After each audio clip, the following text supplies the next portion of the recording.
You ever notice how the harder you chase something, the further it seems to slip away? It's like trying to grab water with your bare hands. The tighter you squeeze, the more it leaks through your fingers. That's the trap. That anxious, gripping energy of, "I need this now," doesn't pull things closer. It pushes them away. We've been told that effort equals results. And yeah, that can work in some parts of life. But when it comes to what truly matters, peace, love, purpose, freedom, it doesn't work the same way. Those things don't respond to pressure. They respond to presence. When you're chasing something with desperation, you're coming from lack, from this place of, "I don't have it, and I'm afraid I never will." And whether you realize it or not, that becomes the energy you radiate. You're basically screaming to the universe, "I don't believe I'm enough without this." And the universe, it listens not to your words, but to your frequency, to your posture, to the place you're moving from. But here's where it flips. When you stop chasing, when you stop gripping so damn hard, something wild starts to happen. Things start unfolding. The job opportunity pops up out of nowhere. The person you were trying so hard to impress, they start noticing you without you even trying. The peace you were searching for, it creeps in, quiet, steady, like it was waiting for you to shut up and be still. It's not that the desire goes away. It's that your relationship to it changes. You're no longer begging for it. You're aligned with it. And that's when the real magic kicks in. There's this shift that happens when you stop needing everything to go your way. Like really, when you just let go of trying to force it, life starts to breathe again. And so do you. We've all been there, checking the phone every 5 minutes hoping for that text, obsessing over results, overanalyzing every little move like we're in some kind of emotional chess game. But here's the thing. When you act like you've got something to prove, you're already telling yourself you don't have it. You're telling life, "I'm not whole yet. I'm not enough until this thing happens." And that right there, that's the block. Because when you stop chasing, when you stop trying to control every detail, you're no longer resisting the moment. You're allowing, you're trusting. And people feel that. Energy doesn't lie. That calm, grounded confidence, it draws everything in. People don't always understand why they're drawn to you, but they feel it. That inner stillness, that's rare.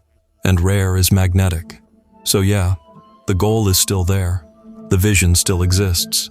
But now you're not obsessing over how or when. You've stepped out of that frantic mindset and into presence. And in presence, everything you were chasing starts circling back. It's like life goes, "Finally, now you're ready." It's not about being passive. It's about being powerful without being desperate. It's about understanding that some things come, not because you force them, but because you become the version of yourself who naturally attracts them. And that version of you, the one who doesn't beg, doesn't chase, doesn't cling, that's the one who wins without even trying.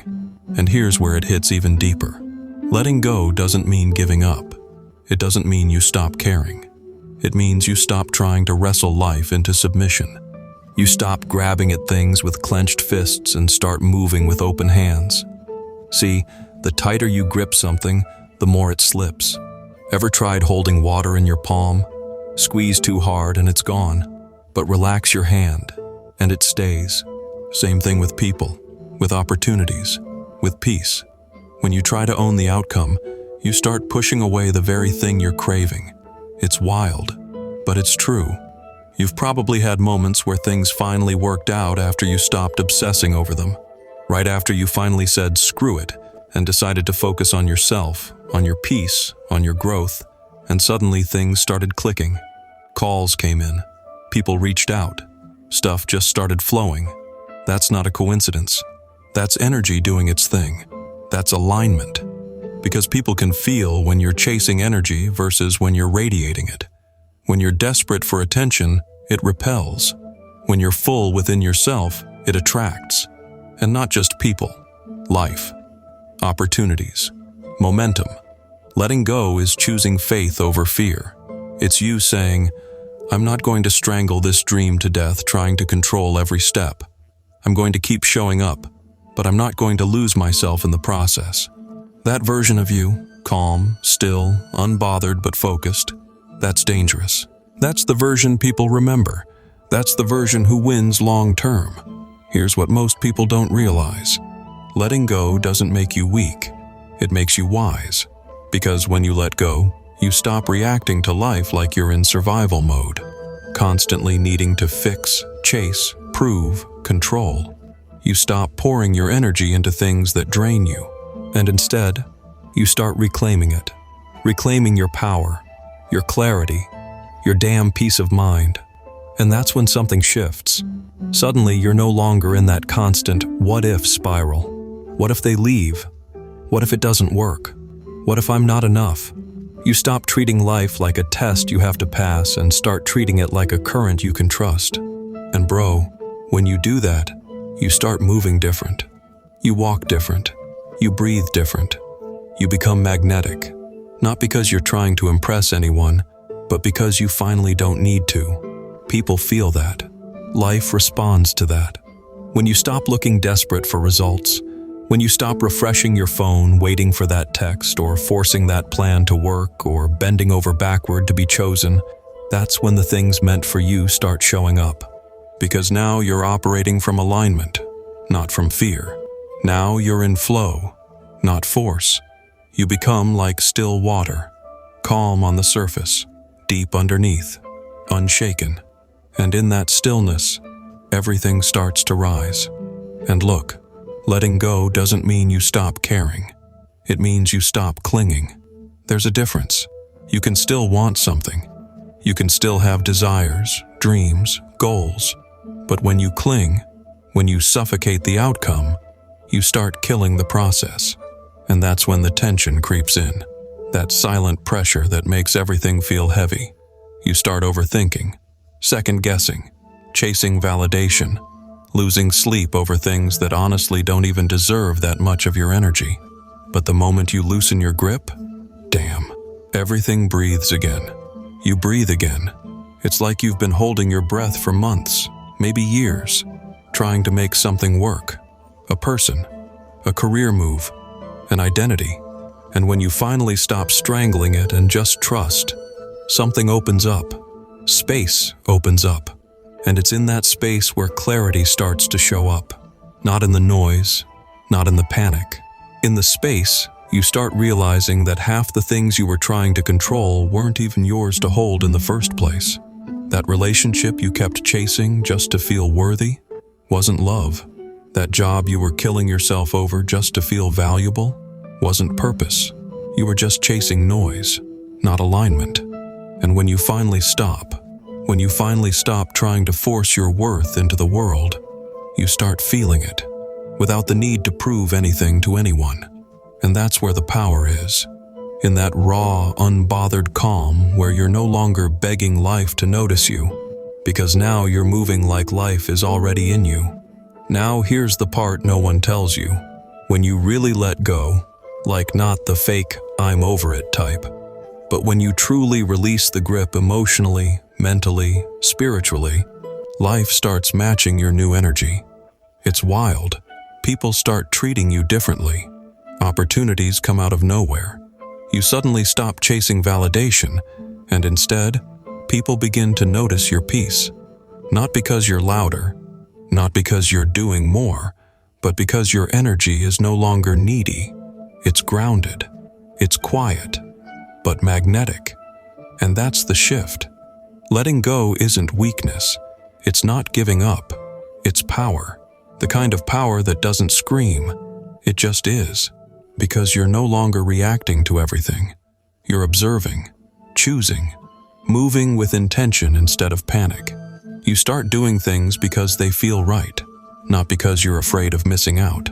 You stop trying to force people to understand you, and you start understanding yourself. You don't need to control everything, because you trust yourself to handle whatever happens. And man, that's when you become dangerous in the best way. Unattached, but not cold. Focused, but not desperate. Open, but not naive. That's when you start living. That's when life starts flowing. Not because you chased it harder, but because you finally stopped trying to control what was never yours to control. The funny thing is, most people don't even realize they're gripping so hard. They think they've let go, but deep down, they're still calculating, still expecting, still checking to see if the universe got the message. Like, bro, you said you let go, but you're still obsessively checking your phone, still stalking their page, still replaying the past in your mind like it owes you something. That's not letting go. That's micromanaging life. And life doesn't respond well to micromanagement. Letting go is scary. Yeah, it feels like you're surrendering control, because you are. But here's the wild twist. That control you thought you had, it was an illusion anyway. You were never in control of other people, never in control of timing, never in control of outcomes. You were just trying to protect yourself from uncertainty by overthinking everything. But what if I told you, the very thing you're trying to avoid, the chaos, the unknown, the messy middle, that's exactly where the magic is hiding. That job you keep refreshing your email for, that text you keep hoping for, that aha moment you're waiting to hit you like a lightning bolt, they all show up the second you stop begging for them. And I don't mean giving up and walking away with your head down. I mean choosing to live anyway, to show up anyway, to laugh anyway, to pour into your own life so much. The absence of what you were chasing doesn't even sting anymore. Because guess what? That's when it comes. When you're so full, so present, so unfazed. Life has no choice but to match that energy. You become a mirror to the reality you've been trying to force. You stop playing tug-of-war with the universe, and it finally gets the space to show you what it had for you all along. Now here's something people don't talk about enough. Sometimes you've got to unlearn the hustle. Yeah, I said it. Unlearn the obsession with grinding 24/7 for the things you already know are meant for you. See, most of us were conditioned to believe that if we just worked hard enough, obsessed long enough, stayed anxious and on edge enough, we'd eventually earn whatever we were craving. Love, validation, purpose, closure, whatever. But that mindset, it's toxic. It's the reason people burn out chasing something that would have already found them if they just relaxed for a damn second. Let me put it like this. You know when you lose your keys and you're flipping your whole house upside down. You're throwing pillows, checking your bag 5 times, yelling at your cat like he took them? Then the moment you stop, breathe, walk away, boom. They're right there on the table like they never left. That's not coincidence. That's alignment. That's what happens when you stop pushing against life and start flowing with it. When you're in that anxious state, your whole nervous system is out of whack. Your brain narrows its focus. Your body gets tense. Your energy gets repelling without you realizing it. Even if something good tries to enter your life, you're too busy forcing or filtering to even see it. But when you finally chill, I mean really chill, everything changes. You become magnetic without trying. You start seeing clearly, hearing your intuition louder, making decisions from clarity instead of fear, and you stop needing everything to happen now, because you realize it was never about timing. It was about readiness. And that's where the power is, man. When you stop chasing and start trusting. When you stop trying to control how the movie ends and just let it play out, scene by scene, without skipping ahead. Because here's the kicker. Life's script always had the good part written in. You were just interrupting it every time you demanded to fast forward. And if that hit even a little bit, if you felt something shift while listening, don't just scroll past like nothing happened. Let it land. Let it move something inside you. Drop a comment and let me know what part hit hardest. And if you want more videos like this, real talk, no fluff, then make sure you're subscribed. We're just getting started. Catch you in the next one.